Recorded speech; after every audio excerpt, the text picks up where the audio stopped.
経験したアルバイトということで少々お話しさせていただきます。大体全部先輩にいい肉は捉えるんですけど、俺の方が働いてんのにとか思いながら。吉野のまかないその当時で確か8割引きだったんですよ。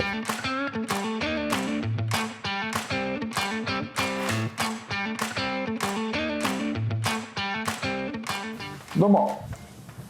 三上変理大地です。本日は三上変理大地の今まで経験したアルバイトということで少々お話しさせていただきます。バイトって結構いろんなことされるんですよね。はい。何個ぐらいされたんですか？覚えてないです。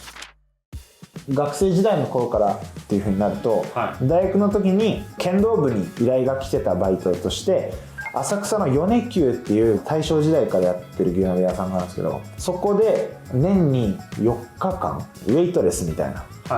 のをやるバイトはやってて、その米久のおかみさんにめちゃくちゃ気に入られましたね。なんか占ってもらったりなんかして、大将が割となんか学生に厳しいんですよ。お前これやれよとか、なんかお前動き遅えよとかってこう言うような大将で、おかみさんもそういうおかみさんだったんですよ。あんたほんと皿洗いできないわねとかっていうのを平気でこう学生に言うんですけど、なんか私のことすごい気に入ってくれて、あ、占うわって言って、で占ったらなんかすごいいい占いが出て、ちょっと覚えてないんですけど、誰々さんと同じだわとかって言って、その誰々さんも誰々かちょっと覚えてないんですけど、はい、でその大将もすごい機嫌よくて、うちのやつの占いはねすごい当たるんだよ、よかったね君、やっぱそんな感じしたもんねとかって言われて、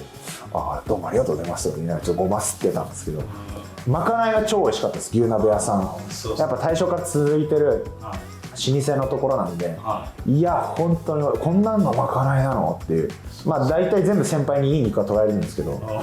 うそれも最悪でしたけどね。でもヘンリーさん白飯とかいっぱい食べて、いや食べる、肉ないから食べれないじゃないですか。肉取られるの先輩に取られる 2,3 枚ぐらいしか食べれないんですよ。あ、そうマジかって感じですよね。先輩なんかめっちゃうまいって言いながらこう先輩が食べてて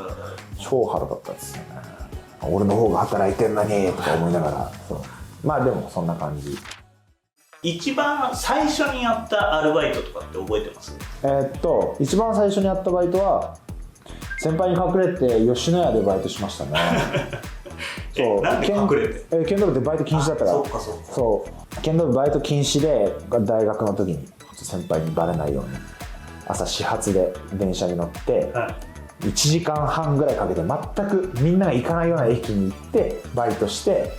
で4時間ぐらいバイトして帰ってくるっていう感じでしたね。でそれで授業出て剣道してみたいな。吉野家って言いましたよ。吉野家です。何されてたんですか？いやほとんど出す係ですね。あんまり入れるまでやれなかったな。最後続けていきたかったら先輩にバレそうになって、で何やかんや半年ぐらいで辞めちゃいましたね。あ、そうなんですね。吉野家の、まかない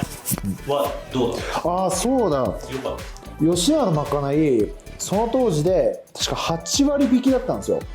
それは超でかかったですね。高いですよね。8割引きだった。8割すごい。そうだ、特盛りを200円とかで食えてたかな。あれは超良かったっすね。吉野家に就職しようとかって思っちゃいましたね、一瞬。あ、そこでもう先輩がどうのこうのないですもんね。そうです。お肉取られることもそうない、腹いっぱいたくさん食べれるもんね。いいですね。先輩バレそうになったから、ちょっと別の場所でやろうって言って、ゲーセンでオープニングスタッフでやったんですけど、ゲーセンも私鉄拳とかストリートファイターとか好きだったんで、ああいうのを求めて行ったらUFO キャッチャーがいっぱいあるところで UFO キャッチャーのその仕組みをよく理解できて、プラスではあったんですけど、なんかちょっとこう落としやすい場所に家族連れがいて1000円以上使ってたらちょっと落としやすい場所に置いてあげてとか、なんかそういうのがあったりとして、そうそれは面白かったですよね。それやって店長さんがちょっと馬が合わなくてやめちゃったんですけど、その後はもう剣道部辞めた後渋谷でキャッチのバイトやってて、友達がやってたんで誘われてやったんですけど、話しかけるの苦手だし嘘つくの苦手だったんで、全部正直な値段言っちゃうんですよ。人がこうやって歩いてくるじゃないですか。お姉さんどこお探しですか、お兄さんどこお探しですか、いやちょっと今からその取引行くからみたいな。あ、取引ですか、ちょっと担当の人に電話しますからって言って、全然取引属と関係ない人に電話して、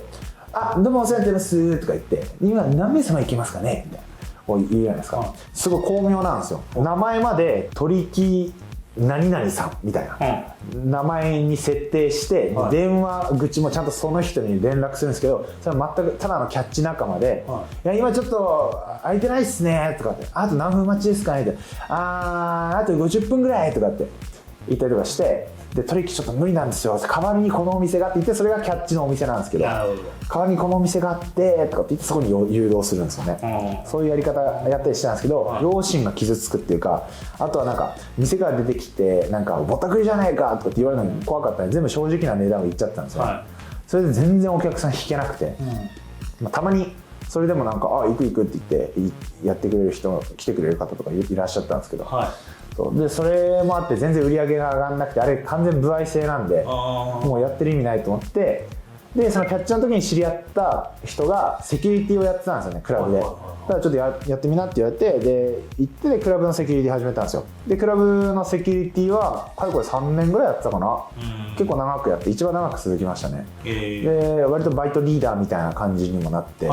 こう本格的にやらないかみたいな感じになったんですけど、やっぱ昼夜逆転がきつくて、で練習にも支障が出てたんで、それはもうやめて、でその後パチンコ屋ですね、パチンコ屋でバイトしました。あれは半年間ぐらいかな続いて、でそうその前にめっちゃ忘れてたんですけど、学生時代の時からちょくちょくパーソナルトレーナーのバイトもやってたんですよ、その全てのバイトの合間じゃないですけど、もうなんかずっとパーソナルトレーナーとしてはずっとやってたところがあって、それはやってましたね。でその後はもうパーソナルでついてくれたお客さんだけでもう個人でやるようになって、そうで今に至るっていう感じです。なるほど。一回会社作ったんですけど、パーソナルトレーナーで、でもそれもちょっとなんかいろいろうまくいかなくて閉めて、今はその時に対応してた本当にこうお世話になってる方にだけ教えてるっていう状態ですね。私もお世話になってましたよね。やりましたね。楽しかったですね。楽しかったですね。いや本当手のかかる人でしたね。いやだからそういうの別にいらないその中で一番きつかったなとか思い出に残るバイトとか一つ選ぶとしたらどのバイトとかあります？パチンコ屋はきつかったですよね。楽って聞いてやったんですけど、ずっと立ちっぱでずっと歩きっぱなんですよ、店内でぼーっとはするなみたいな感じで言われてたんで、基本的に台拭いたりとか、もう歩いたりとか、パチ屋の時とかはすんごい体重減りましたよね。体バッキバキになってましたね。それで練習もするもんだからきついんですね。結構そうですね、結構暇な時間が多いから、自分でやること探さなきゃいけないみたいなのが結構苦痛でしたね。こういうのやれ、こういう仕事だからっていう風にやってる方がまだ楽で、なんか暇だな、でもぼーっとしてたら怒られるし、なんかこう台拭こうとかそんな感じだったんで、それはこう時間が長く感じました。ということでですね、三上ヘンリー大地が経験したバイトを語るっていう感じですか、ということで動画を撮らせていただきました。またお手すきの方は次回の動画もご覧いただければなというふうに思います。どうもありがとうございました。またね。最後まで見てくださってありがとうございました。チャンネル登録といいねボタンよろしくお願いします。ここまで吉野家の話してきましたけど、僕は一番好きな牛丼は松屋のチーズ牛丼ですね。吉野家は牛丼美味しいよね。そうで、すき家は鶏そぼろ丼のためだけに行きます。